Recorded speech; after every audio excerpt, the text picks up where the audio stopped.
ട്രാൻസ്ജെൻഡേഴ്സിനെ ചാന്ത് പൊട്ടെന്ന് എല്ലാവരും വിളിക്കാൻ കാരണം നടൻ ദിലീപാണ്. ആ സിനിമയിൽ ദിലീപ് ചെയ്തതൊക്കെ അവരെ പരിഹസിക്കുന്നത് പോലെയാണെന്ന് സംവിധായകൻ ബിജു വർമ്മ. മലയാളികളുടെ പ്രിയങ്കരനാണ് ദിലീപ്. ഒരു കാലത്ത് കുടുംബ പ്രേക്ഷകർക്ക് പ്രിയങ്കരനായിരുന്നു ദിലീപ്. എന്നാൽ ഇക്കഴിഞ്ഞ വർഷങ്ങളിൽ നടന് കാര്യമായ ഹിറ്റുകളൊന്നും സിനിമയിലില്ലായിരുന്നു. കൊച്ചിയിൽ നടി ആക്രമിക്കപ്പെട്ട കേസിൽ ദിലീപിന്റെ പേരും ഉയർന്നു വന്നതിന് പിന്നാലെയാണ് നല്ലൊരു ശതമാനം പേരും ദിലീപിനെതിരെ തിരിഞ്ഞത്. ഇപ്പോഴും ആ കേസിന് പിന്നാലെ പരക്കം പാഞ്ഞുകൊണ്ടിരിക്കുകയാണ് നടൻ ദിലീപ്. എങ്കിലും നടന്റേതായി പുറത്തെത്താറുള്ള വിശേഷങ്ങളെല്ലാം തന്നെ വളരെ പെട്ടെന്നാണ് സോഷ്യൽ മീഡിയയിൽ വൈറലായി മാറുന്നത്. ദിലീപിന്റെ കരിയറിലെ തന്നെ ഏറ്റവും വെല്ലുവിളി നിറഞ്ഞ സിനിമയായിരുന്നു ചാന്ത് പൊട്ട്. ലാൽ ജോസിന്റെ സംവിധാനത്തിൽ പുറത്തിറങ്ങിയ ചിത്രത്തിന്റെ കഥയും അവതരണമൊക്കെ വ്യത്യസ്തമായിരുന്നു.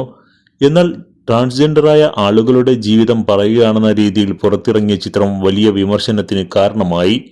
തങ്ങളെ പരിഹസിക്കുന്ന രീതിയിലാണ് ചാന്ത് പൊട്ട് വന്നതെന്നും പലരും ആരോപിച്ചു. ഇപ്പോഴിതാ അത് സത്യമാണെന്ന് പറയുകയാണ് സംവിധായകൻ ബിജു വർമ്മ. ട്രാൻസ്ജെൻഡറുടെ കഥ പറഞ്ഞ ഓടും രാജ ആടും റാണി എന്ന സിനിമയുടെ സംവിധായകനാണ് ബിജു. പക്ഷേ തന്റെ സിനിമ വിചാരിച്ചതുപോലെ ഹിറ്റായില്ലെന്നും അതിന്റെ കാരണത്തെക്കുറിച്ചുമാണ് ഒരു യൂട്യൂബ് ചാനൽ നൽകിയ അഭിമുഖത്തിൽ സംവിധായകൻ പറയുന്നത്.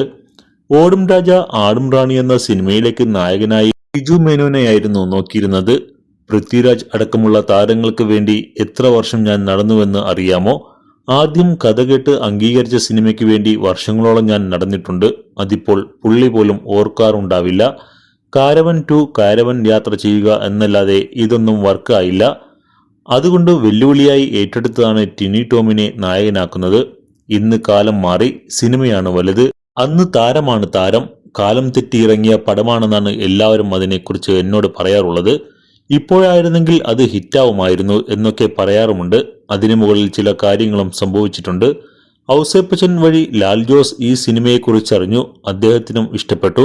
പക്ഷേ വേറൊരു പടം പരാജയപ്പെട്ടതിനാൽ പണം ഇൻവെസ്റ്റ് ചെയ്യാൻ പറ്റില്ല.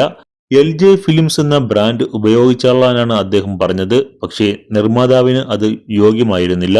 പ്രൊഡക്ഷൻ കൺട്രോളായിരുന്ന ഷാജി പട്ടിക്കര ആദ്യമായി ഡിസ്ട്രിബ്യൂഷൻ ചെയ്യുന്നു എന്ന് പറഞ്ഞ് പുള്ളി അത് ഏറ്റെടുത്തു. അതും സിനിമയുടെ പരാജയത്തിന് കാരണമായി.